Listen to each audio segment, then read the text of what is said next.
नमस्कार आदरणीय दर्शकवृन्दहरू।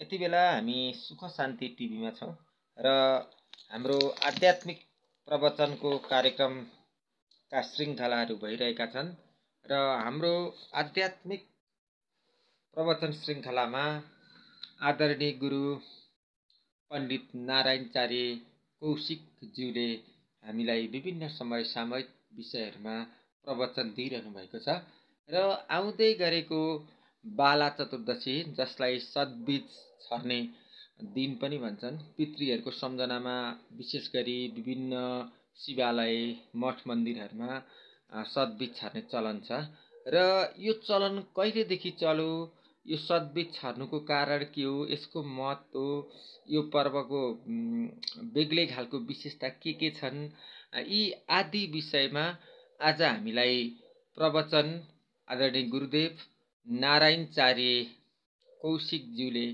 दिइरहनु भएको छ। अबको पालो म आदरणीय गुरुदेव नारायणचार्य कौशिकज्यूलाई दिन चाहन्छु। अब उहाँकै मुखराबिन्दबाट बाला चतुर्दशी पर्वको महत्त्व, विधि, अब के कुराहरू छ उहाँले नै प्रस्तुत गर्नुहुनेछ। धन्यवाद। सुख शान्ति टिभी, यस टिभीलाई मन पराएर श्रवण दर्शन गर्दै आउनुभएका सम्पूर्ण भक्तजन, भद्रभल आदमी सबैलाई पनि मेरो सादर अभिवादन। यहाँको प्रश्नअनुसार कुन बेला कसरी भन्ने विषय पौराणिक विषय हो, कल्पित वा कसैले चाहिँ कसैको उमेर अवस्थादेखि चलिआएको भनेर टिप्पणी गर्न हुँदैन। अत्यन्त प्राचीन अवस्थादेखिबाट यो चलिआएको छ, जति बेलादेखि पुराण छ। बाला चतुर्दशी यो विशेष गरी सबैको निमित्त हितकारी एउटा विश्वले नै सम्मान गर्नुपर्ने, त्यसमाथि पनि हिमवत पुराणमा आधारित भएको हुनाले हाम्रो भारतवर्ष त्यसमध्येको चाहिँ यो नेपाल खण्ड, यही नै ज्योतिर्लिङ्ग पारसनाथ भगवान परमात्मा पशुपतिको प्रादुर्भाव र शक्तिपीठहरू मध्येमा अत्यन्त गोपनीय गुह्य भएको हुनाले जसको नाम गुह्येश्वरी रहेको छ, त्यो शक्ति जसको महिमा अनन्त छन्। र त्यसै गरी अर्को वासुकीनाथको महिमा।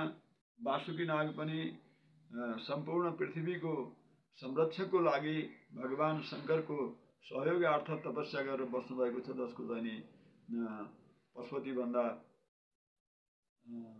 बायाँ साइडमा दायाँतिर अरू 64 लिङ्ग शिवहरू, त्यसै गरी भैरवनाथ इत्यादि हुनुहुन्छ। पश्चिमतिर बसाको रूपमा नन्दीजी बस्नुभएको छ। पूर्वतिर बागमती, जो भगवान शङ्करको मुखारविन्दबाट कसैलाई वरदान दिने क्रममा उछिटिएको वाणीको साथमै जुन बिन्दु निक्लिएको थियो, त्यही बिन्दु नै बागमती नदी भएर बगेको भनेर हिमवत खण्डमा प्रश्न लेखिएको छ। वाणी बोल्दाखेरिमा निक्लेको हुनाले जसको चाहिँ नामै रह्यो बागमती। त भने यस्तो एउटा पवित्र पुण्य स्थानमा यी कार्यक्रमहरू वर्षमा अनेक किसिमका पर्वहरू, अनेक किसिमका महत्त्वपूर्ण दिन दिवसमा कार्यक्रम चल्दै आउँछ।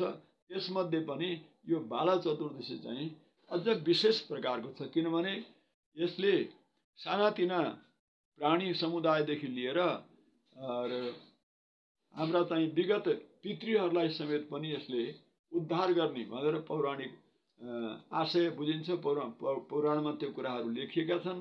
त्यस कारणले हामी सबैले बाला चतुर्दशीको महत्त्वपूर्ण दिवसलाई त्रयोदशीको दिन बिहानदेखि स्नान सन्ध्या इत्यादि गरेर नुहाई धुवाई चोखो नीति भएर पशुपतिको क्षेत्रमा लिएर गएर बत्ती बाल्ने अथवा गुह्येश्वरीमै पनि र सबै रात्रिमा जागरण बस्ने, नभए पनि आफूले बालेको बत्तीलाई अखण्ड पालाहरू छन् त्यसमा तेल बत्तीको व्यवस्था मिलाएर भगवानको दर्शन पर्शन पूजा परिक्रमा गरेर फर्केर आउने, भोलिपल्ट बिहान सबेरै गएर वा त्यहीँ बस्नेहरूले पनि बिहान ब्रह्म मुहुर्तमा भएपछि ती बत्तीहरूलाई विसर्जन गर्नको निमित्त बागमतीको तटमा लिएर गएर पूजा गरेर बत्ती बहाउने।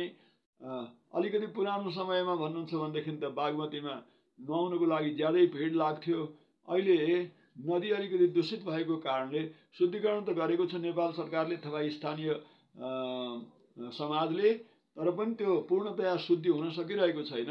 अब त्यहाँ बागमतीमै नुहाउने भन्यो भनेदेखि फेरि अति चाहिँ एउटा सान्दर्भिक पनि बन्न जाला। जे भए नि बत्ती सेलाइसकेपछि मार्तन इत्यादि गरेर चाहिँ फर्केर आउने र अनि पशुपतिनाथका वरिपरि मृगस्थली, गुहेश्वरी, वासुकीनाथ, 64 लिङ्ग र त्यसै गरी भैरवनाथ अनि तल चाहिँ किनारमा रहेका विरूपाक्ष आदि र मसानघाट समेतमा पनि जौ, तिल, चामल अथवा अन्य गरी शतबीज जसको नामै 100 प्रकारका दानाहरू, 100 प्रकारका फुल पुष्पहरू मिलाएर बनाइएको हुनाले हाम्रो नेपाली भाषामा त्यसलाई सदमी भन्ने गरेको छ। त सदमी अपभ्रंश भएर शतबीजबाट सदमी बन्न आएको हो। जनजीब्रोले जे भन्दै गएको छ हामी त्यही भाषामा त्यसै गरी बुझौँ। वास्तविक नाम चाहिँ शतबीज हो। अब पौराणिक विषयका चर्चाहरू मैले यहाँहरूलाई सुनाइसकेँ। पहिला त म यो शतबीजको पौराणिक मान्यता के छ भन्ने बारेमा यहाँलाई भन्दछु। सुवर्ण रतिका तुल्यम ब्रीहिमेकम परीक्षिपेत। सुवर्ण रतिका तुल्यम भनेको एउटा सुनलाई हामीले प्राचीन कालदेखि नै रतिमा, रति भनेको एउटा राति गेडीमा जोख्ने गरेका छौँ नि हो। राति गेडीमा जोखे बराबरको सुन कति हुन्छ हो, त्यति नै एउटा धानको दाना मात्रै यदि पृथ्वीमा पर्यो बाल चतुर्दशीको शुभ बिहानीमा भनेदेखि त्यो सुनै छरे समान, सुनै समानको पुण्यदायी हुन्छ। मृगस्थली परिभ्रम्य पुनर्जन्म नविद्यते। यो हिमवत खण्ड स्कन्द पुराणमा लेखिएको कुरा हो। 42औं अध्यायमा यी प्रमाणितहरू छन्, यी श्लोकहरू छन्। मृगस्थली भनेको किन भनियो भन्दा जुन क्षेत्रमा प्राचीन कालमा हिमालय पुत्री पार्वतीको विवाह गरेर हजारौं हजार वर्ष मानसरोवर अथवा कैलाश भूमि अथवा अन्य रमणीय क्षेत्रमा उहाँ चाहिँ रमण गर्नुभयो। सारा लोकवासीहरूको के आशय भयो भने प्रभु हजुर यसरी नवविवाहिता नव दाम्पत्य जीवनमा दरबारभित्रै भुलेर बस्नुभयो भनेदेखि त संसारको कल्याण कसले गर्छ प्रभु? हजुर त वास्तवमा कल्याण मूर्ति शिव, शिव भनेकै कल्याण, कल्याणको अर्थ नै शिव। त्यसकारणले सारा संसारको परिपालना गर्नको निमित्त हजुर बाहिर आउनुपर्ने भयो प्रभु भनेर स्तुति गर्न गएपछि अनि आफ्ना ती क्रीडा सम्बन्धी नियमहरू अथवा पार्वतीलाई सम्झाइ बुझाइ गरेर भगवान त्यहाँबाट दुवैजना निस्केर आउनुभयो। आएपछि उहाँ पशुपतिनाथको सान्निध्यमा रहेको गौरी घाट भन्ने स्थानमा आएर त नि पार्वतीलाई तिमी यहाँ एकछिन आराम गरेर बस, म जङ्गलमा गएर फुलहरू फलहरू यसो चाहिँ सङ्कलन गरेर घुमेर लिएर आउँछु भनेर भन्नुभएको।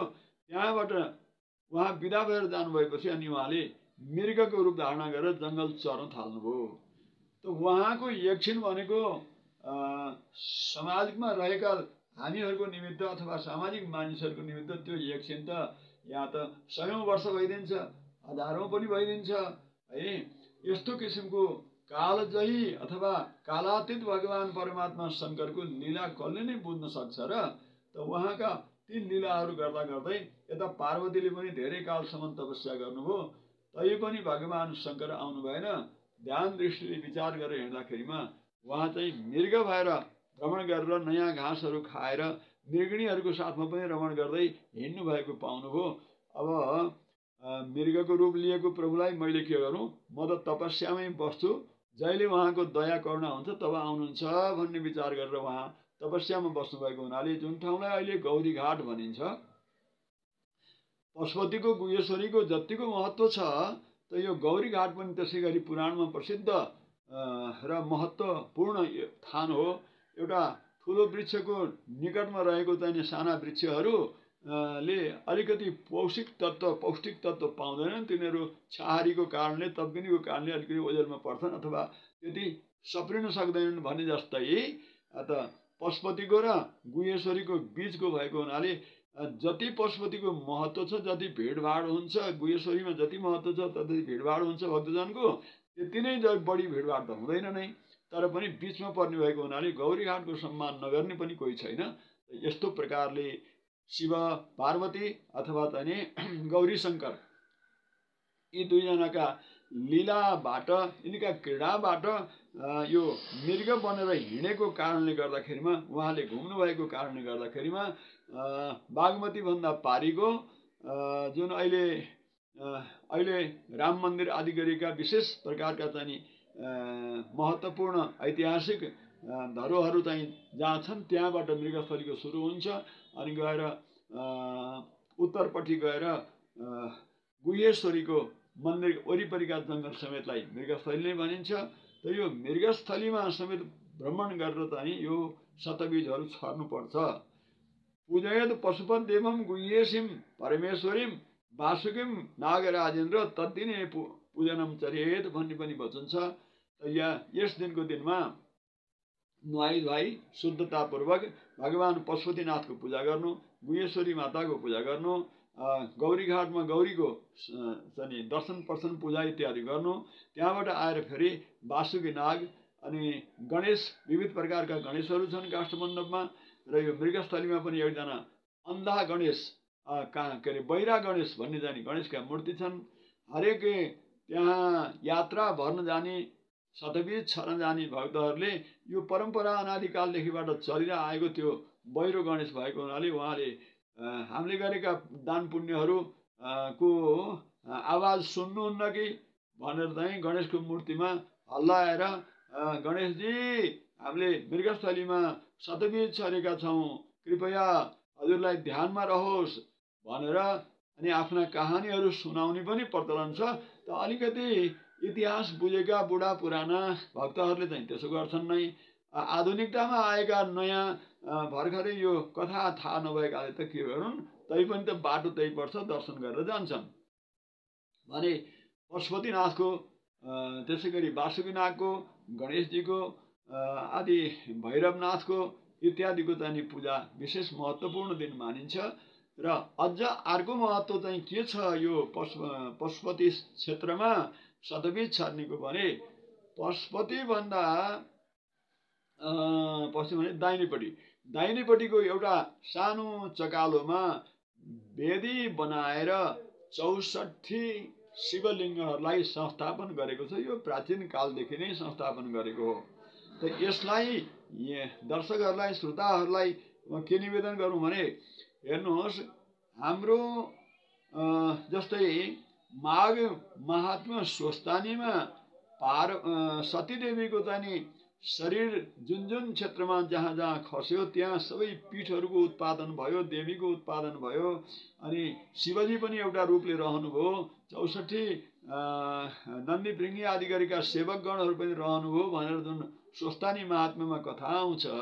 त त्यसै गरी हाम्रो नेपाल अथवा चाहिँ काठमाडौँ जिल्लाका वरिपरि रहेका, जस्तै यहाँबाट भन्यो भने दोलखा, सिन्धुली, धादिङ, नुवाकोट र त्यसै गरी सिन्धुपाल्चोक, काभ्रेपलाञ्चोक, काठमाडौँ, ललितपुर, भक्तपुर, यति जिल्लामा विशेष चाहिँ सतीदेवीको शरीर लिएर भगवान शिवजी चाहिँ भ्रमण गर्नुभएको इतिहास पाइन्छ।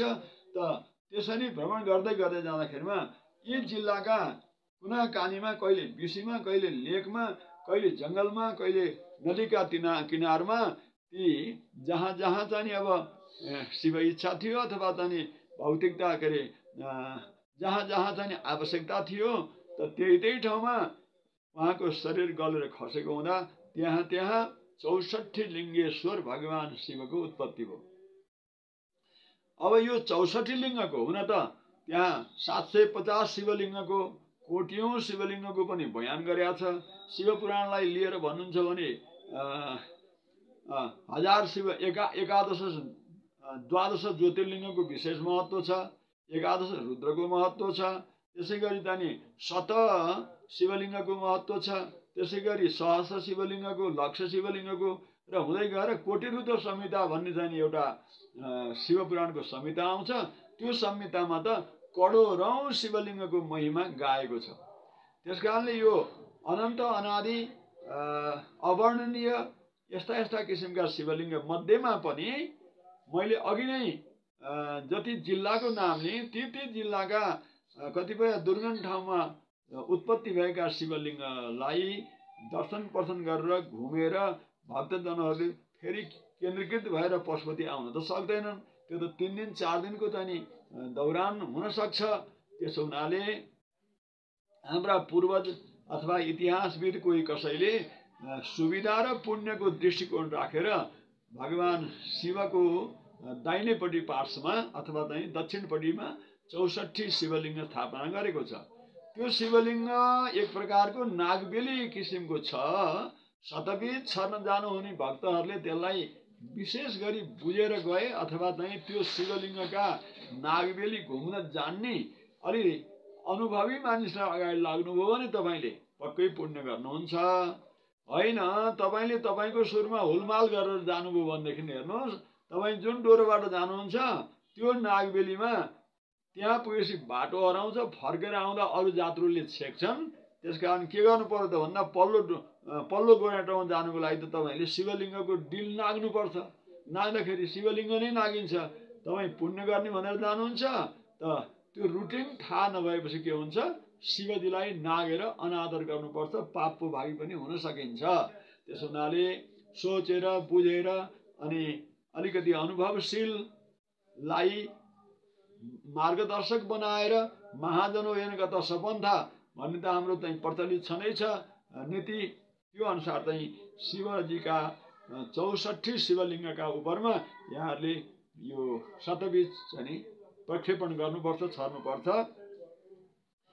अब यसको पारिभाषिक रूपमा चाहिँ के भनौँ म दर्शक महानुभावहरूलाई भनेदेखि, एउटा त अहिले मस्तिष्कमा आइरहेको छ, हेर्नुहोस्, ब्रह्मा विष्णु महेश्वर भनेका यी सृष्टिकर्ता, व्यवस्थापक र एकदम चाहिँ संहारकर्ता समेत रूपका जिम्मेवारी लिएर, कार्यक्रमका जिम्मेवारी लिएर बसेका आदिम सारा विश्व अन्तर्विश्वहरूले समेत पनि एउटै ब्रह्मा विष्णु महेश्वरलाई चाहिँ बढीभन्दा बढी सम्मान गर्छन्।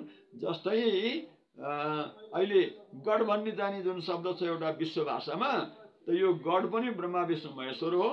ब्रह्म भन्ने चाहिँ संस्कृतमा जुन शब्द छ त्यो ब्रह्म भन्ने शब्दमा पनि ब्रह्मा विष्णु महेश्वर त्रिदेवहरू रहेका हुन्छन्।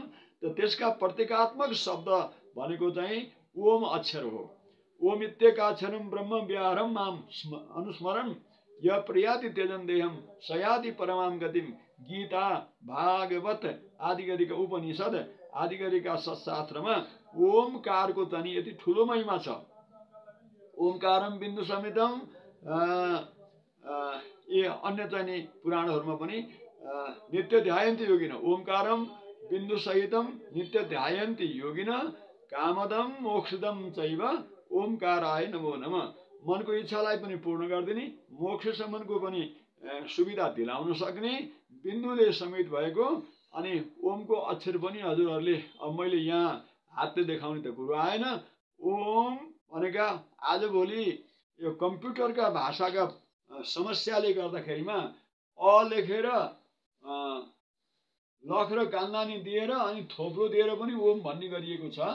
त्यस्तो किसिमको ओमको ध्यान गर्नु अथवा त्यसको चिन्तन गर्नु भनेको होइन। शब्द उच्चारणमा ओम आए तापनि ओम भनेको अ उ म र त्यसमाथि चन्द्राकार माथि चाहिँ एउटा फुल स्टप भनौँ अथवा बिन्दु भनौँ हाम्रो भाषामा हो, त्यो दिएपछि अनि त्यो शुद्ध ओम हुन्छ।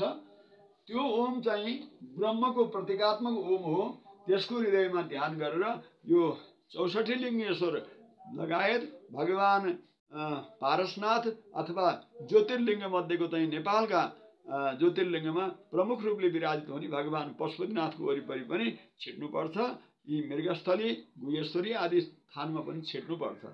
अब शतबीज 100 थरीका अन्नका दाना कणहरू मिलाएर अथवा फुलपुष्पहरू समेत पनि मिसाएर पनि छिट्न सकिन्छ। यो कहाँबाट चलेर आयो त भन्ने बारेमा चाहिँ हेर्नुहोस्, सबभन्दा पहिलो कुरो त भगवान परमात्मा शङ्कर मृग हुनु हो। उहाँको मृग भएका 2-3 अवस्था छन्। एउटा यो जौ घाँस चर्ने मृग सामान्य भएर बस्नुभयो, एउटा त फेरि एउटा मात्रै सिंह भएको मृग भएर पनि बस्नुभएको छ। त्यो स्वस्थानीमा दिव्य कथा छन् त्यसका, होइन। उहाँको सिंह ब्रह्माले, विष्णुले र इन्द्रले समाते। उहाँ भर्किँदाखेरिमा सिंह भाँचियो, 3 टुक्रा भयो। अनि त्यो 3 टुक्रा भएको सिंह चाहिँ नि इन्द्रले स्वर्गमा लिएर गएर राखे, भगवान् नारायणले पातालमा लिएर गएर राख्नुभयो, ब्रह्माजीले लिएर गएर सत्यलोकमा राख्नुभयो। त यस्ता यस्ता कुराहरू चाहिँ हिमवत खण्ड स्वस्थानी, केदार खण्ड स्वस्थानीमा चाहिँ भाषाको रूपमा हामीले पाइरहेको छौँ। त भगवान् परमात्माका अनन्त लीला हुन्छन्, अनन्त रूप हुन्छन्। त जे होस्, मृगस्थली परिभ्रम भन्नुको चाहिँ तात्पर्य के भन्नु होला भने, मृग बनेर उहाँले जङ्गल चरण गर्दाखेरिमा उहाँलाई त पौष्टिक तत्त्व त चाहियो नि, होइन।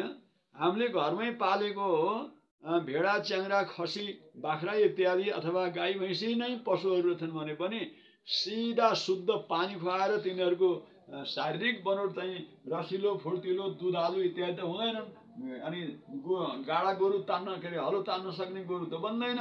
त्यसको निमित्त के गर्नु पर्यो? सब किसानलाई थाहा छ भने हामी कृषि प्रधान देशका चाहिँ नागरिक हौँ कि गोरुलाई, राँगालाई, गाईलाई, भैँसीलाई ढुटो पिठो इत्यादि खुवाइन्छ भने, र बाख्रा जस्ता छिटो छरितो बढेर त्यो पौष्टिक तत्त्वको आधारले चाहिँ नि शरीर हृष्टपुष्ट र मोटो बन्नको लागि त तिनीहरूलाई चामल खुवाउने, गहुँ खुवाउने, मकै खुवाउने अथवा चाहिँ पकाएको चिजहरू पनि लिएर गएर खुवाउने, यस्तो गर्ने जुन चलन छ नि, हो त्यसैको कुरा हो यो।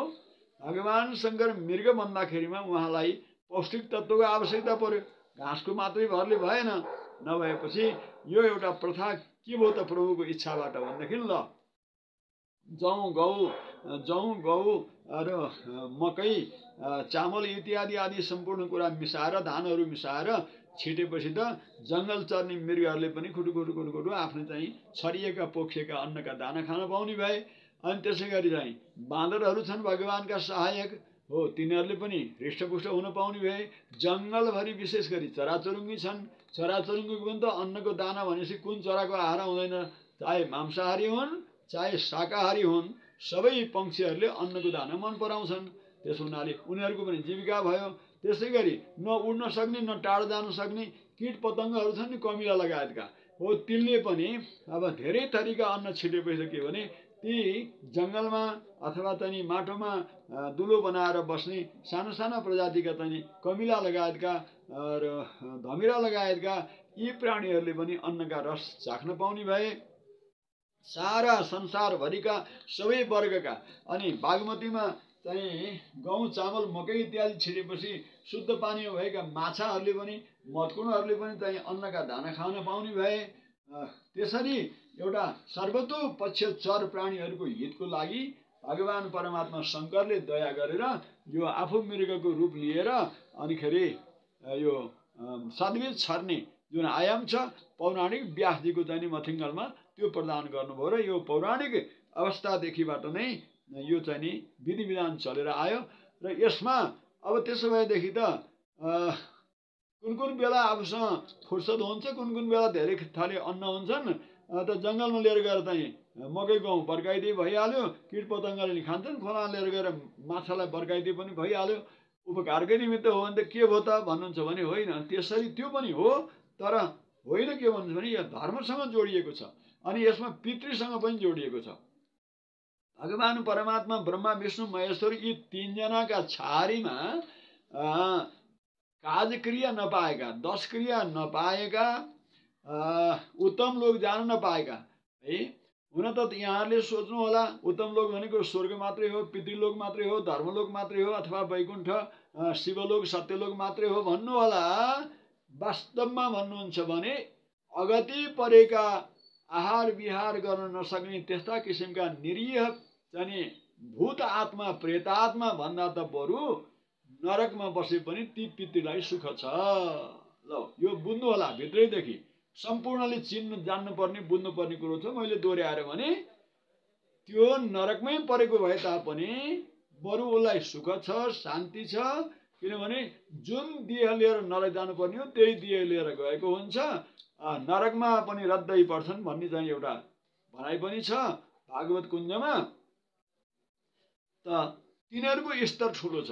अब त्योभन्दा पनि अनिस्तरीय चाहिँ दुखी भइरहेका, न प्यास बुझाउने, न भोग टार्ने, न सुत्न पाउने, न बस्न पाउने, केही पनि गर्न नसक्ने, तर भुङ्रामा परेको चाहिँ माछो जस्तै फटफटिएर मात्रै जीवन चलाउनु पर्ने अनाथ पितृहरू छन्। ती अनाथ पितृहरूको लागि के गर्नुपर्छ भन्दाखेरि बेवारिसी बनेर रहेका ती पितृहरूलाई यो शतबीज छर्ने दिनमा एक दिन हामीले छरेका दाना अन्नका कणहरू चाहिँ कतै कतै तिनीहरूको पनि लभलेसमा तिनीहरूको पनि भाग आउन सक्छ। किनभने सिलो खोल्ने अधिकार त जुनसुकै पनि गरिबलाई छ नि त। अघि हाम्रा पूर्वजहरू आफूले सङ्ग्रह गरेर अन्न चाहिँ ढुकुटी बनाएर बस्नुभन्दा किसानले धान उठाएर लगिसकेको चाहिँ बाँधो खेतमा छरिएका दानाहरू टिपेर त्यो दानालाई पनि शुद्ध गरी सुकाई पकाई अनि चामल बनाई त्यो दाना मध्येमा पनि थोरै निकालेर चाहिँ अग्निमा हवन गरेर पकाएर भगवानलाई भोग लगाएर अनि त्यो महाप्रसादी खान्थे हाम्रा पूर्वजहरू। जसरी सिलो खोल्ने सिलोन्छन वृत्ति चाहिँ आदिम युगदेखिबाट चलेर आयो, त्यसै गरी जङ्गलभरि हामीले शतबीज छर्यौँ भनेदेखि के हो त भन्दा सिलोको आशाले बाँचिरहेका ती अगति परेका पितृहरूले पनि त्यो दिन त पाउने भए हो। यस्तो किसिमको एउटा धार्मिक आस्था, धार्मिक विश्वासलाई लिएर भगवान शिवले प्राणी कल्याणको निमित्त यो आयाम चलाउनु भएको छ, उपयुक्त हुन्छ। मैले यहाँहरूलाई ब्रह्माको क्षेत्र, शिवको क्षेत्र, विष्णुको क्षेत्रमा अगति परेका पितृहरू हुन्छन्, प्रेतात्माहरू भनेर भने यो कुरा कोट्याएँ। यसभित्र थोरै कुरो के छ भन्नु होला भने आजभोलि त्रिपिण्ड नाम गरेको श्राद्धको जुन एउटा आयाम अलिअलि चलेर आएको छ 5-7 वर्ष अगाडिदेखि।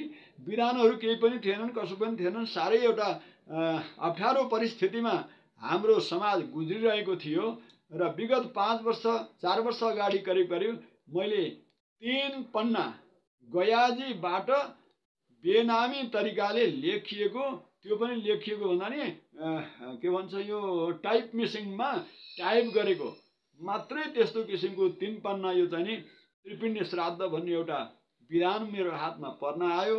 म आफैले त्यसलाई उपयुक्त तवरले बनाएर एउटा किताबको रूपमा चाहिँ निर्माण गरेको छु, त्रिपिण्ड श्राद्ध।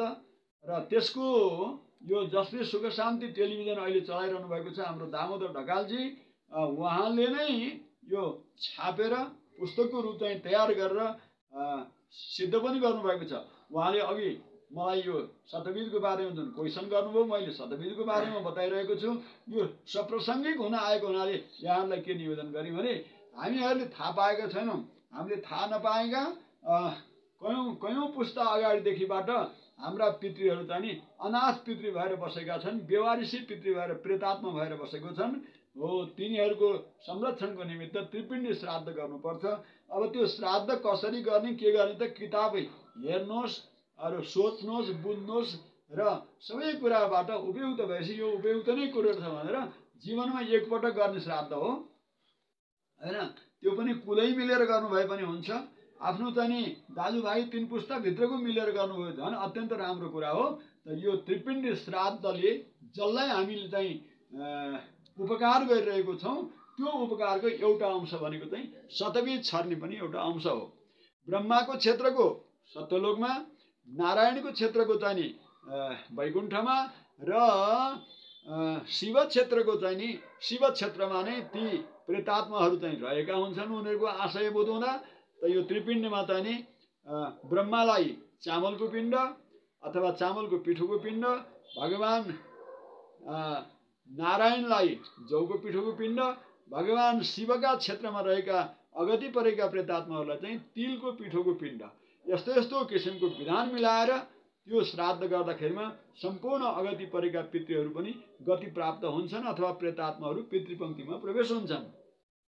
भने हामी एउटा सामाजिक मानिस हौँ, हामी सबैको अभिभावक हौँ, चाहे देवता हुन्, चाहे पितृ हुन्, चाहे गति पाएका हुन्, चाहे अगतिमा रहेका हुन्, ती सबैको उद्धार गर्ने हामी जीवित सन्तानको चाहिँ परम कर्तव्य भएको हुनाले त्रयोदशीको दिन बेलुका बत्ती बालेर जागराम, भजन, कीर्तन, गुणानुवाद इत्यादि गर्ने। चतुर्दशीको दिन बिहान सबेरै ब्रह्म मुहुर्तदेखिबाट बागमती स्नान गरेर अघि नै भनिएका यी सबै क्षेत्रमा श्रद्धाले, विश्वासले, प्रेमले लहर लाएर भगवान शिवको नाम ओम नमः शिवाय, ओम नारायणाय यी आदि आदि मन्त्रहरू जप्दै जप्दै यो शतबीज छर्नुभयो भनेदेखि अवश्यमेव जगतको कल्याण हुन्छ, पितृहरूको कल्याण हुन्छ, ती बेवारिस भएका प्रेतात्माको पनि कल्याण हुन्छ, तपाईँको र तपाईँका परिवारको पनि जय हुन्छ, कल्याण हुन्छ, सारा सन्ततिहरूले सत्मार्ग सिक्दछन्। हामीले यसै गरी हाम्रा शास्त्रमा उल्लेखित भएका चाड पर्व महत्त्वपूर्ण दिनहरूलाई मान्दै मनाउँदै एक प्रकारको चाहिँ धार्मिक आस्थाबाट आफ्नो हृदयभित्रमा सन्तोष र अनि मनोरञ्जनात्मक हैन भोलिको दिन माने बाल चतुर्दशीको दिन भएपछि के हुन्छ, आज सबै छरेर आएको भनेपछि कमसेकम चाहिँ घरमा पनि अलि चोखो मिठो इत्यादि बनाएर खाने, त्यो दिनलाई आराम गर्ने इत्यादि प्रथा चाहिँ हामीहरूको यसले गर्दा के हुन्छ भने मनोरञ्जन पनि दिएको हुन्छ, सुख शान्ति पनि दिएको हुन्छ। सुख शान्ति टेलिभिजनलाई उत्तरोत्तर प्रगतिको कामना गर्दै म यो क्वेसन अनुसारको धार्मिक प्रवचन यही अन्त गर्दछु। सम्पूर्णको कल्याण होस्, राष्ट्रको उन्नति होस्। धन्यवाद। हार्दिक कृतज्ञता गुरुदेव।